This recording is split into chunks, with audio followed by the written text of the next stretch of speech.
नमस्कार। ह्यूमरतुड़ी एनालिसिस में आपका स्वागत है। आज जो है भारतीय मुसलमानों को आत्ममंथन करने की जरूरत है। क्यों उनकी छवि एक दंगाइयों की बन रही है, क्यों कट्टरपंथियों की बन रही है, क्यों आगजनी करने वालों की बन रही है। और पिछले कुछ वर्षों से लगातार ये सब एक स्थायी वो बन गया है, इनके एक परंपरा जैसी बन गई है। सरकार के कानून के खिलाफ किसी भी उसमें जो है पत्थरबाजी करना, दंगा करना, उनको आत्ममंथन की जरूरत है। भारत के मुसलमान कोई अरबी नहीं है, कोई तुर्की नहीं है, कोई मंगोल नहीं है, या किसी और, इनका मूल किसी और विदेशों से नहीं है। उनकी जड़ें जो है भारत में ही है, हिंदू में ही है। ठीक है, आपने धर्म बदल दिया, लेकिन इसका मतलब यह नहीं है कि आप दूसरे धर्म को जीने मत दो। मजबूरियां रही होंगी तब, कोई खुशी खुशी इस्लाम में नहीं जाता है। इस्लाम का अधिकतर जो है, जो विस्तार हुआ है, तलवार के बल हुआ है। अगर नहीं होता तो आप ये देखिए, एक समय के बाद जितनी तेजी से जो है 1400 साल पहले ये फैला था और 500-700 साल के बाद वो स्थिर हो गया। क्यों हुआ? क्योंकि उसके बाद जो है स्थितियां बदल गई, और जो ये तलवार के बल पर, ये आक्रमण करने के बल पर, लूट के बल पर, बलात्कार के बल पर जो कुछ ये करते थे वो अब रुक गया। जब से समाज का और पूरा समाज जो है जब से मजबूत हुआ और उसने तलवारों को रोकना शुरू कर दिया, तो ये अपनी जगह पर स्थिर हो गए। नहीं तो क्या है, एक सऊदी अरब के छोटे से स्थान से पूरे रूस तक फैल गया था। जो यूएसआर पुराना है वहां तक फैला हुआ था। वेस्टर्न में भी जो है तुर्की तक फैल गया था। तो अब क्यों नहीं फैल रहा है? तो आप इस बात को समझिए कि किसी ने अपने मर्जी से वो कबूल नहीं किया, सब तलवार के बल पे होकर है। तो भारत का वैसे भी एक विभाजन धर्म के आधार पर हो चुका था, और जो लोग कट्टरपंथी थे वो चले गए, और ये मान लिया कि भाई जो लोग यहां रहना चाहते हैं वो, उनके अंदर वो कट्टरपंथ नहीं है, या वो भारत को जो है एक और विभाजन नहीं चाहते हैं, और भारत के जो नया भारत है उसके संविधान पे विश्वास रखेंगे, उसके कानून पे विश्वास रखेंगे, समानता पर विश्वास रखेंगे। लेकिन ये अब नहीं हो रहा है। अब जो दिख रहा है वो चीज थी, जो समझा गया था वो नहीं दिखाई दे रहा है। सरदार पटेल ने 1948 में ये बात कही थी कि आप हम पे क्यों इल्जाम लगाते हैं कि हम शक करते हैं। अपने दिल से पूछो, कल तक तुम पाकिस्तान के समर्थक थे, तुम्हें अलग देश मिल गया, अब तुम यहां रह रहे हो, तो मतलब तुम गए क्यों नहीं? तुमने अलग देश मांगा धर्म के आधार पर। और ये 48 के बाद, अभी 6-7 महीने के बाद की बात है कि इन लोगों के जो यहां अंदर रह गए, उनके अंदर ये भावना धर गई कि जो है हमें इसको भी अपने राष्ट्र के रूप में लाना है। ये उन्होंने जो है अपने मन में बना ली।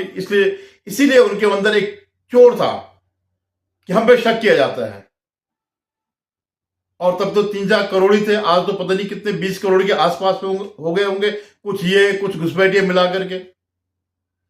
अभी भी अगर आप ये सोचते हैं कि ऐसा होगा कि एक और हम इसका विभाजन करेंगे या इसका इस्लामीकरण करेंगे, तो ये इतना आसान नहीं होगा। हालांकि हम जानते हैं, देश जानता है कि आपको इस स्थिति में लाने के लिए आम मुसलमान जिम्मेवार नहीं है। इसके लिए जिम्मेवार है कुछ तो कट्टरपंथी जो मुसलमानों में बैठे हैं, और कुछ जो सेक्युलरिज्म का चोला ओढ़ करके बैठे हैं। और इसमें सबसे बड़ा, अगर किसी ने ये रास्ता खोला है तो वो जवाहरलाल नेहरू है।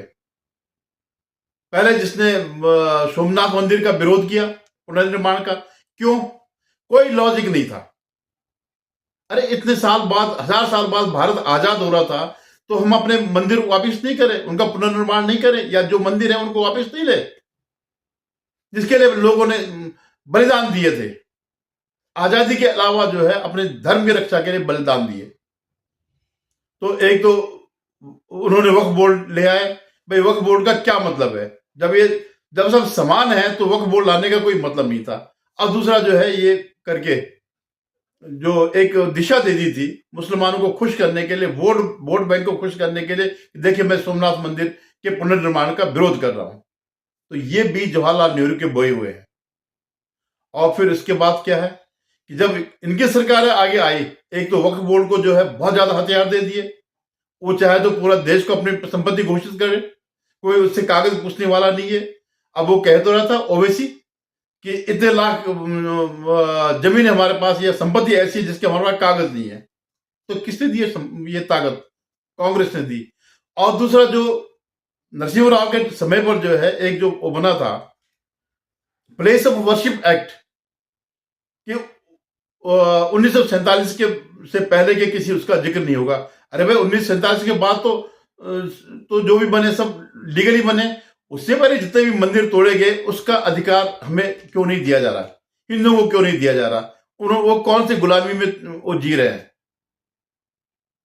तो ये कुछ ऐसे मुद्दे हैं जिस बार जो है, और क्या है, एक परंपरा बन गई है कि जितनी भी शोभा यात्राएं होंगी मुस्लिम समाज जो है उसको पथराव करेगा। चाहे वो रामनवमी की यात्रा हो, हनुमान जयंती की यात्रा हो, दुर्गा पूजा की हो, गणेशोत्सव की हो, हर जगह एक परंपरा बन गई। और ऊपर से जो ये सेकुलर, कथित सेकुलर जो है, वो एक दूसरा उसको देते हैं, एक नया डायमेंशन दे रहे हैं, एक नया उसको वैधता प्रदान कर रहे हैं कि साहब आप मुस्लिम इलाकों से क्यों जाते हैं? मुस्लिम इलाका कौन सा है? कोई मुस्लिम इलाका नहीं है, सब भारत का इलाका है। मुस्लिम इलाका है वो चले गया पाकिस्तान में, पाकिस्तान बनकर के बांग्लादेश पाकिस्तान हो गया। तो ये जो परंपरा है, ये जो डाली है, जो ये इसमें जो है कांग्रेस का पूरा साथ है। और आज जो है वो लोग, क्योंकि हिंदुओं ने कांग्रेस को तिरस्कार कर दिया, तो वो मुसलमानों को भड़काने पर लगे हुए। वैसे ही जो है अब जब इसमें कई हिस्सेदार हो गए, अखिलेश हो गया, मुलायम सिंह हो गया, जो बड़े गर्व से कहता है कि मैंने गोले चलाए राम भक्तों पर, या लालू यादव हो गया जो कहता है हमने यात्रा रोकी जो है आडवाणी की, या ममता बनर्जी हो गए जिसके हम जो डेमोग्राफी है बदल गई घुसपैठियों की वजह से। तो इन लोगों की वजह से ये मत समझिएगा कि हम अगर इतने करोड़ हो गए तो इसको इस्लामिक देश बना देंगे। अरे आप लोग रह रहे हैं, आराम से रहिए, शांति से रहिए। आप बताइए कि सीए का विरोध करने का क्या औचित्य था?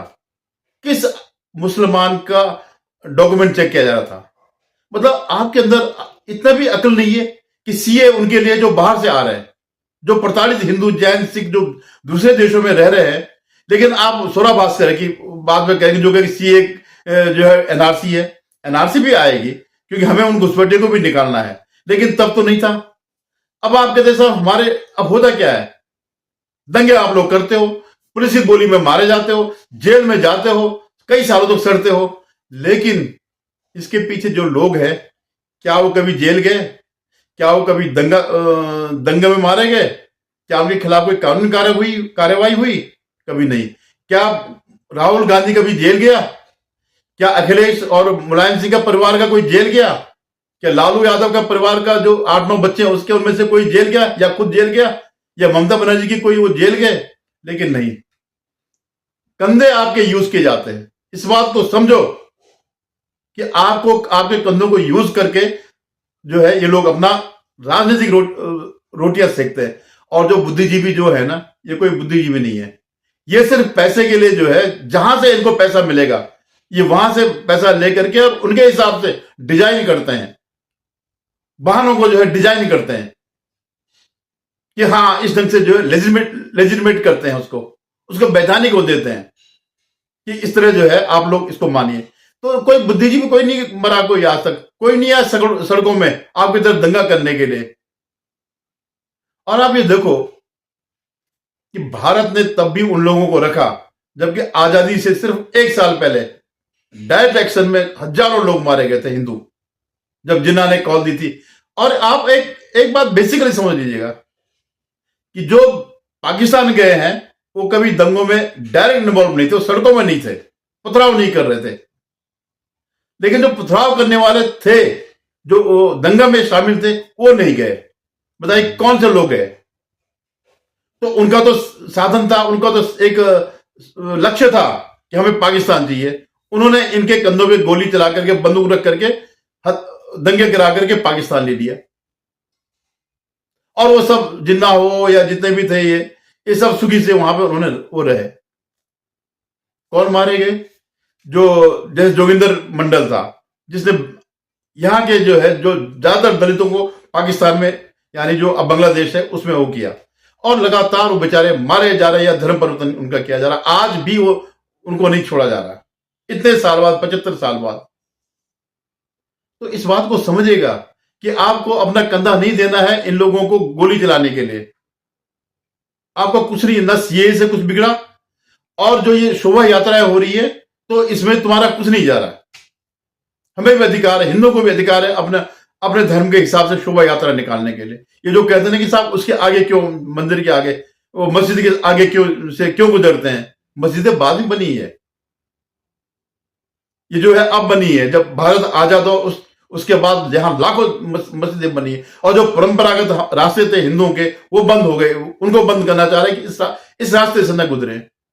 और दूसरी बात, जो 1707 की मैं डेट दे रहा हूं, 1707 की वो जो डेट है, जब औरंगजेब मर गया था, उसका शासन खत्म हो गया था, उसके बाद जो है देश में इस्लामिक शासन खत्म हो गया था।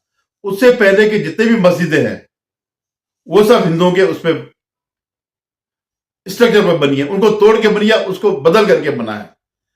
तो वो तुम्हारे पूर्वजों के भी मंदिर थे। तो अगर आज वो रिक्लेम कर रहे हैं, वापसी जा रहे हैं, तो कोई दिक्कत नहीं होनी चाहिए।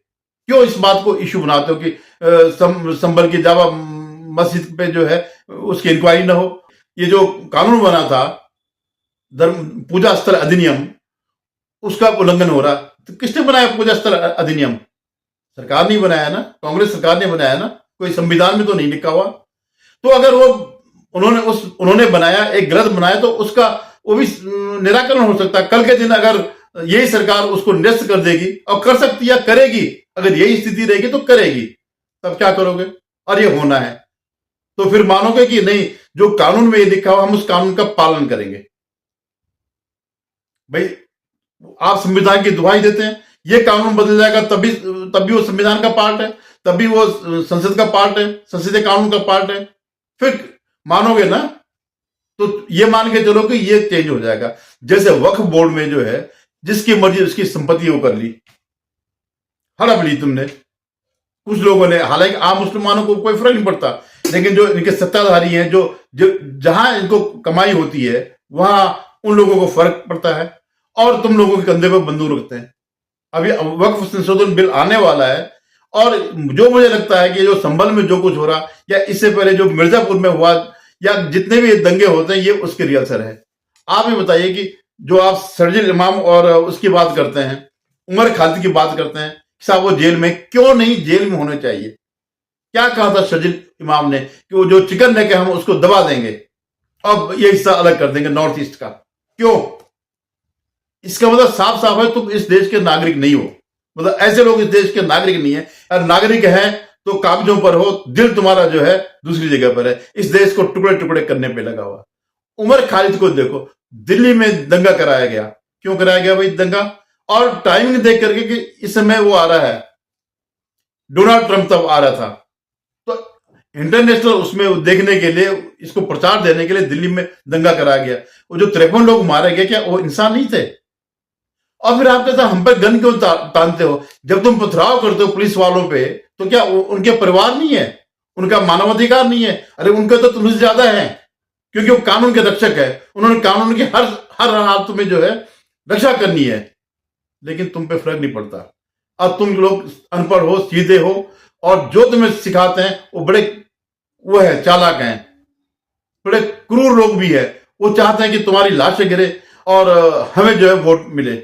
जैसे ये किसान आंदोलन पर ये सब चाहते, जो दंगा कराया गया था खालिस्तानियों की तरफ से, वो सिर्फ इसलिए दंगा कराया गया था कि लाशें बिछे और हम जो है इस सरकार पर फिर इस देश में अराजकता फैलाए। वो तो गनीमत है कि मोदी जी ने एक सही स्टेप ले लिया, समझ लिया कि इनके इरादे क्या है, इनके इरादे एक नेक नहीं है। तो ये जो लोग हैं, राहुल गांधी, अखिलेश, ममता, और ये जो बुद्धिजीवी जितने भी ये जो आपको सपोर्ट करते हैं, जो सोशल मीडिया में बैठ करके एसी में बैठ के करते हैं, इनमें से इन्हें बोलो कि ठीक है, तुम भी हमारे साथ दंगों में शामिल हो जाओ। जब हम पत्थर फेंकते हैं तो तुम भी आ जाओ, जो अगर हम पे गोली लगेगी तो तुम पर भी लगेगी, तब हम तुम्हें अपना नेता मानेंगे। ये ऐसा नहीं करेंगे, ये सिर्फ तुम्हारा इस्तेमाल करेंगे। ठीक है, तुम लोगों हिंदुओं से परहेज है, इसलिए बीजेपी को वोट नहीं देते हैं, मत दीजिए, ये आपका मतदान का अधिकार है। लेकिन इतना भी घृणा मत करिएगा कि साहब हम सिर्फ इसलिए वोटिंग करने की बीजेपी को बाहर करना है। इतनी घृणा भी मत पालिए, क्योंकि दिल में घृणा होने से जो है विकास नहीं होता, दिमाग में भर जाता है। तो मैं उम्मीद करता हूं कि कोई ना कोई एक वर्ग जरूर उभरेगा मुसलमानों में से, जो अपने को वो नहीं, इनका जो है कंधा नहीं बनेगा, जो इस बात को समझेगा कि हम इन पार्टियों के, इन सेक्युलर लोगों के, ये जो अपने को बुद्धिजीवी कहते हैं, हम उनके बंधु के कंधे बन रहे हैं। जागिएगा, सोचेगा, मंथन करेगा, कोई तो है इनमें, कोई तो उठे इनमें से, कोई तो पढ़ा लिखा होगा, कोई समझदार होगा जो इस बात को वो करेगा। तो ये दंगे करना बंद कर दीजिएगा, शोभा यात्राओं पर पत्थर फेंकना बंद कर दीजिएगा, और जो 1700 साल से पहले की जितनी भी मस्जिदें हैं वो सब आपकी नहीं है, वो सब तोड़ी गई है, उनकी जांच होने दीजिएगा, शांति से जांच होने दीजिएगा। अगर गलत है तो गलत है, और आपके शायद कुरान में भी यही लिखा होगा कि जो है कि गलत चीज को जो है, और जहां गलत अगर जगह पर मस्जिद बनी है तो वो हमारी नहीं है, तो कुरान के हिसाब से ही चलिएगा। लेकिन जांच होने दीजिएगा और शोभा यात्राओं में पथराव करना बंद कर दीजिएगा। देश के प्रति अगर तुम लोगों के, तुम्हारे फोर फादर, माता पिता, दादा, अगर उन्होंने ईमानदारी से देश में रहना कबूल किया तो उसी ईमानदारी को रखिएगा। धन्यवाद। मैं अपने दर्शकों से कहूंगा मेरे इस चैनल को सब्सक्राइब करिएगा, शेयर कीजिएगा।